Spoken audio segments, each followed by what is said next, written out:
नमस्कार। ताजमहल को लेकर एक बहुत अहम जानकारी आई है। हिंदुस्तान में चाहे आप किसी भी कोने में रहते हो, आपके लिए बहुत अहम होता है। आप बहुत सारे लोग ये तमन्ना रखते हैं, ख्वाहिश रखते हैं कि वो ताजमहल जाकर दीदार करें। और ताजमहल के गुंबद पर अगर आपने देखा होगा तो एक कलश लगा है। क्या आपको पता है कि वो कलश कभी सोने का हुआ करता था?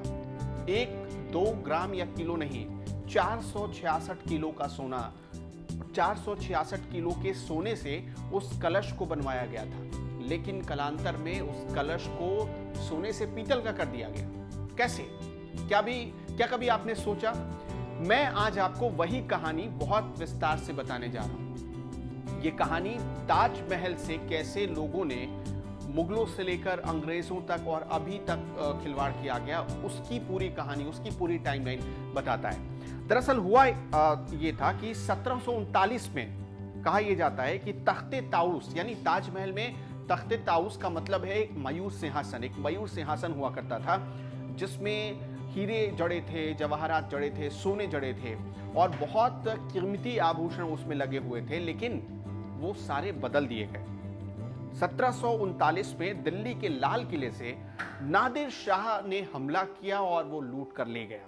इसके साथ साथ 466 किलो का सोने का इस्तेमाल हुआ था कलश बनवाने के लिए।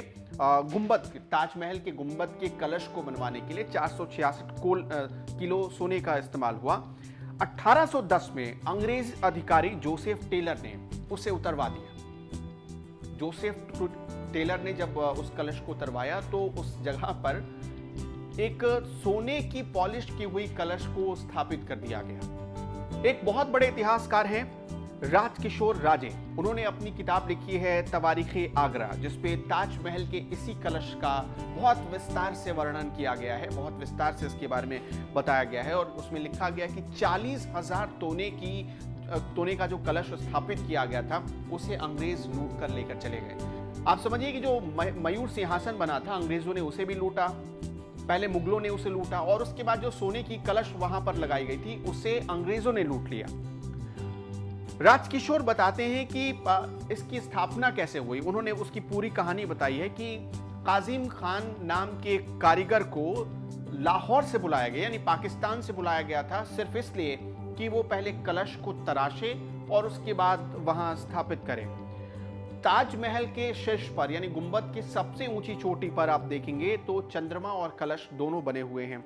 सोने का पूरा कलश बनाया गया था 1810 में। जैसा कि मैंने आपको बताया, जोसेफ टेलर नाम के एक ब्रिटिश अधिकारी ने उसे उतरवाया और लोगों को इसकी भनक तक नहीं लगने दी।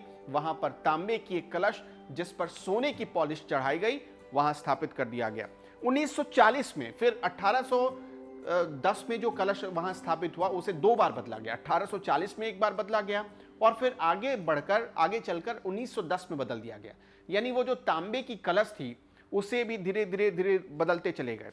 फिर 1888 में दरअसल नाथूराम के एक शख्स ने अंग्रेज पुरातत्ववेताओं से बात की और फिर कलश का एक नया रूपांतरण हुआ, उसका नया कन्वर्जन हुआ और बताया जाता है कि 9 मीटर ऊंचा एक कलश वहां पर स्थापित किया गया। तो आप समझिए कि 1810 से लेकर 1888 में 1840 में बदला गया, 1888 में बदला गया, 1910 में बदला गया। यानी उसके बाद से 3 बार बदला जा चुका है कलश। और इसी तरह करते करते जो सोने का कलश, कभी 40,000 तोले सोने का कलश हुआ करता था, वो पूरी तरह तांबे के कलश में बदल गया।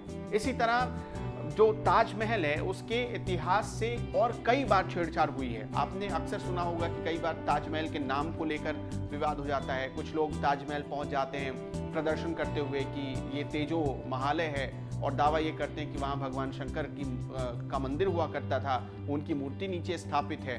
इस तरह से ताजमहल को हमेशा विवादों में डालने की कोशिश की गई। लेकिन ये हमेशा याद रखिए कि ताजमहल एक मोहब्बत की निशानी है और पूरी दुनिया में बहुत नाज के साथ इसे देखा जाता है, इसकी तारीफ की जाती है और दुनिया का सबसे बड़ा धरोहर इसे कहा जाता है। क्यों?